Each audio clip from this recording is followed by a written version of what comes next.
What do ants and atoms have in common, besides beginning with the letter A? They punch above their weight when it comes to power. Famously, ants can haul 10 times their body weight or more, and as you'll soon learn, their brain power is just as remarkable. They can navigate their way across harsh desert environments that are featureless. They have a concept of zero. They are capable of learning how to play soccer. Boston University's Ant-Man, Professor James Trinello, will explain, but we begin with the building blocks of all matter, including ants, the minuscule particles we call atoms. Remember from middle school? Manipulating atoms can generate energy for entire cities, create explosions to level them, and in Beverly, at this microchip technology facility, help us to understand our place in the world. What we do here in Beverly is make atomic clocks. We've been making atomic clocks here for 50 years. Associate Director of Clock Products, Peter Cash, explains atomic clocks keep precise time. Current clocks use atoms from the element cesium, a metal. The atoms are exposed to microwaves, making them vibrate. How quickly and consistently they do that is the key. The atom always responds the same way all the time. They're so predictable, they determine how we measure time.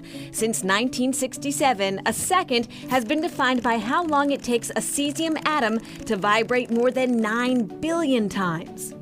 Timing that exact is required for so much, including anything using a global positioning system, GPS. We developed the cesium instruments that are on the original GPS satellites, on some of the current ones as well. Everyone uses a GPS receiver. It's in their iPhone, it's in their car. It's really changed the world. Your phone knows where it is based on the time it takes for signals from GPS satellites to get to it. You need atomic clocks for that. GPS clock that we built in the 70s and the 80s might know where you are to, let's say, 10 meters or 20 meters. Now it's centimeters, and that's all about making atomic clocks better. And at Microchip in Beverly, it's also about making atomic clocks smaller. This is their CSAC, or chip-scale atomic clock. And this particular clock we did in collaboration with the government, and it's a very low-power, very, very small atomic clock. It's the first of its kind in the world. Powered by a simple battery, the technology is, well, out of this world. There's a CSAC right now going around the moon. It's actually helping map the moon on some of the missions for our government. You might see it for soldiers on radios and that kind of a thing. Mind-bending for sure, tiny and powerful, like our friends the ants. Remember Professor Trinello said they can play soccer? How do we know these things? Do you have a tiny soccer ball you give them? The researchers who do that work give them a tiny soccer ball and a goal. Here, though, in Trinello's lab, researchers are more interested in ant psyche than ant sports, studying ant brains. It still looks really tiny. Looking to them for answers about our own brains. I think we can find potential explanations for what happened during the evolution of the human brain. The things that are really difficult to study in humans.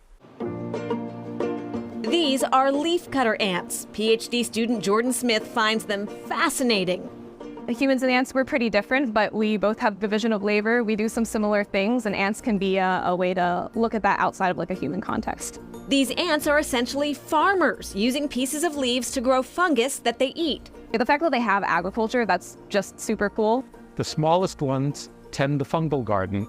They're the gardeners. The largest ones are majors. They're soldiers.